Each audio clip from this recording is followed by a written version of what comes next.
Top quality और consistent performance के लिए सिर्फ सिल्वर पंप नाम याद रखना। और सबमरीन डिप्लॉयमेंट पर ट्रंप का ये नया दावा, टैस के हवाले से मेहर न्यूज की इस रिपोर्ट में क्या दावा किया गया है, यही अगली इंफॉर्मेशन आपके सामने, क्योंकि एक्सपर्ट से लगातार इन्हीं चेतावनियों का मतलब समझने की कोशिश कर रहे हैं, जिनका यह मानना है कि यह महज एक पोजीशनिंग जरूर हो सकती है, लेकिन अब रूस के बिल्कुल नजदीक अमेरिका की सबमरीन, मतलब क्या है? तय पोजीशन पर न्यूक्लियर सबमरीन की तैनाती को लेकर यह खबर है।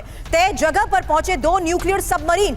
और शंकर प्रसाद सर, सवाल आप ही से करूंगी, अगर ये महज एक पोजीशनिंग है, तैयारी के तहत दी जा रही चेतावनी है, तो इन डिप्लॉयमेंट्स का मतलब क्या है सर? क्योंकि सबमरीन डिप्लॉयमेंट पर ट्रंप ने नया दावा किया है, रूस के नजदीक सबमरीन की मूवमेंट को लेकर यह दावा किया जा रहा है। परमाणु खतरे से अमेरिका हाई अलर्ट पर है। हालांकि इस बारे में आपसे सवाल करूं सर, उससे पहले एक और बहुत बड़ी खबर, क्योंकि अब रूस जाएंगे ट्रंप के विशेष दूत स्टीव विटकॉफ। यही अगली बड़ी खबर, डेडलाइन खत्म होने से पहले विटकॉफ मॉस्को जाएंगे, यूक्रेन जंग पर पुतिन प्रशासन से करेंगे बातचीत, और समझौता नहीं हुआ तो रूस पर नए प्रतिबंध। ऐसे में 8 अगस्त की तारीख, 8 अगस्त को खत्म हो रही है डेडलाइन, रूस को दी गई डेडलाइन 8 अगस्त को खत्म हो रही है।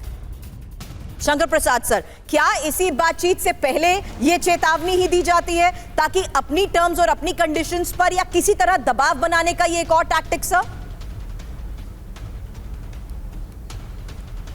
जब भी कहीं मीडिएशन होती है तो दोनों देश जो मीडिएशन में जाते हैं जी, वो कोशिश करते हैं कि हम एक पोजीशन ऑफ स्ट्रेंथ से अपनी बातचीत को रखें, नेगोशिएशन अपनी स्ट्रेंथ से करें, तो दोनों स्ट्रेंथ बनाने की कोशिश कर रही है। लेकिन जैसे पिनाकी साहब, एम्बेसडर साहब ने बताया कि न्यूक्लियर वेपन्स को इस्तेमाल करना एक बड़ी भारी गलती होगी, और कोई ये बिल्कुल म्यूचुअली एश्योर्ड डिस्ट्रक्शन के हथियार हैं, तो ये पॉस्चरिंग में ही रखूँगा इसको मैं।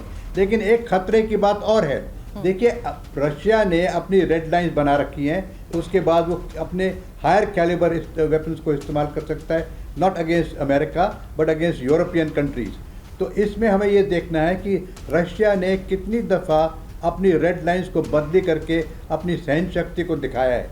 अब रशिया के अंदर किस प्रकार से अटैक हो रहे हैं वो आपने शुरू में बताया था। तो मोर डेंजरस, देखिए एक तो है रशिया वर्सेस अमेरिका, तो उसमें तो आप इतनी चिंता मत करें, तो मैं पॉस्चरिंग में ही रखूंगा, और ये तो रखूंगा जिस तरीके से बातचीत हो रही है कुछ हल निकलेगा। लेकिन these 2 nations are most unlikely to go on a nuclear war. लेकिन जो मोर डेंजरस थिंग जो है कि अमेरिका तो अपनी उसको शाबाशी देता रहेगा, एक तरह से सपोर्ट दिखाता रहेगा, लेकिन इस पर यूरोपियन कंट्रीज का क्या होगा? जिस तरह से जर्मनी है, जिस तरह से फ्रांस है, जिस तरह से यूके है, so they are under bigger threat to my way of understanding, not from nuclear weapons but from conventional weapons. Conventional missiles जो हैं intercontinental ballistic missiles, they can reach London, they can reach Paris, they can reach any city in Germany. तो अगर Russia की अब की जो red line है वो और एक दफ़ा क्रॉस हो गई तो रशिया इसका क्या करेगा? दैट इज़ वॉट, वो रेड लाइन कहाँ ख़त्म हो रही है इसका अंदाज़ा कोई नहीं लगा सकता, क्योंकि रशिया के अंदर रेड लाइन कई दफ़ा बदली हो चुकी हैं। और आज उनकी सहन शक्ति कब तक है? How long can they continue with this? This has got to be seen. Nobody can predict it. And so is the reason we try and understand, sir, कि अगर नेटो देशों की या यूरोपियन देशों की अपने स्तर पर तैयारी रूस के बढ़ते खतरे को देखते हुए सामने आती है, उस सिचुएशन को भी इवैल्यूएट करते हुए जानना जरूरी है कि आखिर अब ये तैयारी क्या संकेत देती है।